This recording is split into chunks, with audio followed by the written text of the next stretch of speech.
Hey team, thanks for joining me. My name is Justyn, and today I was going to talk to you all about cueing choreography to music, because I know for new instructors this is oftentimes our biggest challenge. We know the choreography, we know the music, but the words just don't come out of our mouth about the moves that we're supposed to do.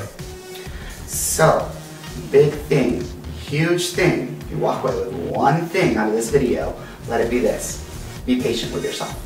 Be extremely patient with yourself. I want you to go ahead and think back to when you were a newborn baby. You were just born for the first time.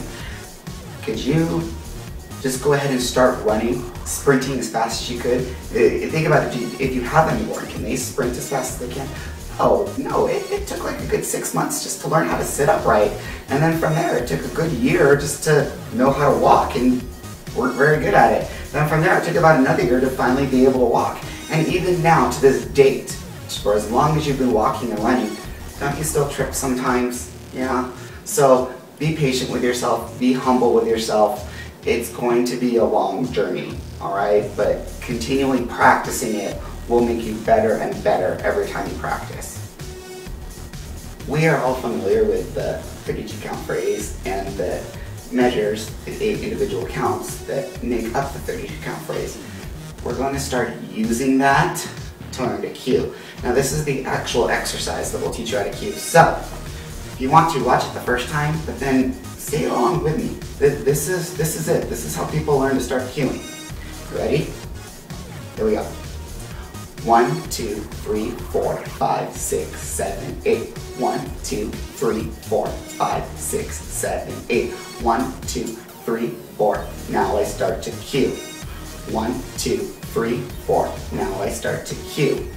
1, 2, 3, 4. Double bob and weave.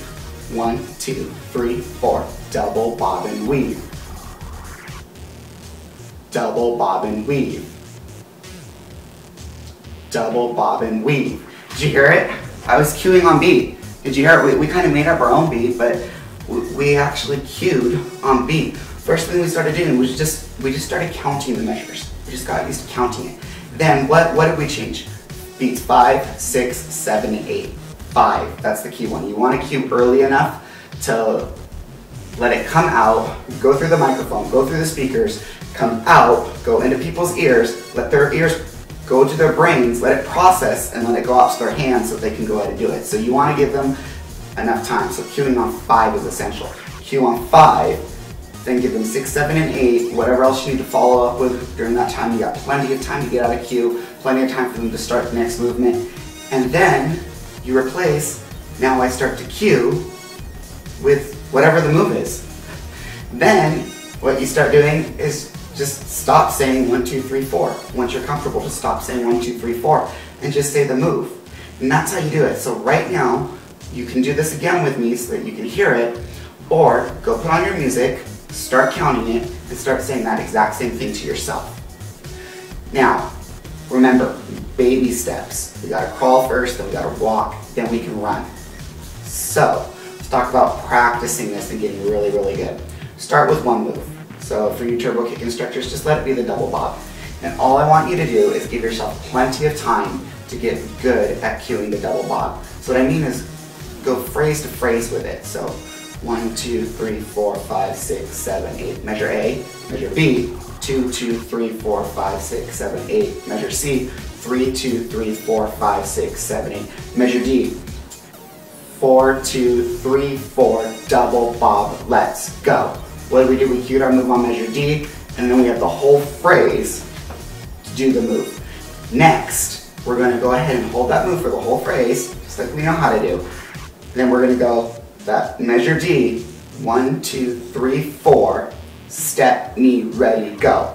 And we'll cue the next move. And what I want you to do is just alternate 2 moves. Just pick 2 moves, the double bob and the step knee, and alternate them phrase to phrase. All right, just stick with 2 moves, don't overwhelm yourself, and alternate them phrase to phrase. It's gonna make it so much easier. Once you got that, then go 2 measures to 2 measures. So do the double bob for measures A and B, cue the step knee for measures C and D. So all you're doing is you're taking the amount of time you're giving yourself to really let your brain think about, okay, what's coming next, and you're shortening it. You're making yourself think a little bit faster. When you're ready for that, alternate measure to measure. 1, 2, 3, 4, double bob, ready, go. 1, 2, 3, 4, step, knee, ready, go. 1, 2, 3, 4, double bob, ready, go. Alternate measure to measure and get used to that. When you're really good, go ahead and start adding in a third move and then maybe a fourth move when you're ready. But remember, those are all steps. It's not double bob and build the whole thing all at once. It's steps. Practice just doing one move, practice doing two, go phrase to phrase, 2 measures to move, 2 measures, measure to measure, and then add in more moves as you feel comfortable adding in the moves. Things to be aware of, or things that might trip you up, is you might start a move going to the right, and then when you cue the next move or you keep doing it, you might find yourself that you started on the left and you're not sure how you got there. Great reason for that is you are saying to do one thing while your body is doing something else. And you're thinking somewhere else. You are in 3 spots of consciousness all at once. Be patient with yourself, all right? It's gonna take some time. When you say, step knee and you're still finishing the double bob, let yourself finish the double bob before you start doing the step knee. And it's gonna take practice. It'll take practice. But you know what? I'm here to help you. I'm here to coach you. If you have questions, let me know.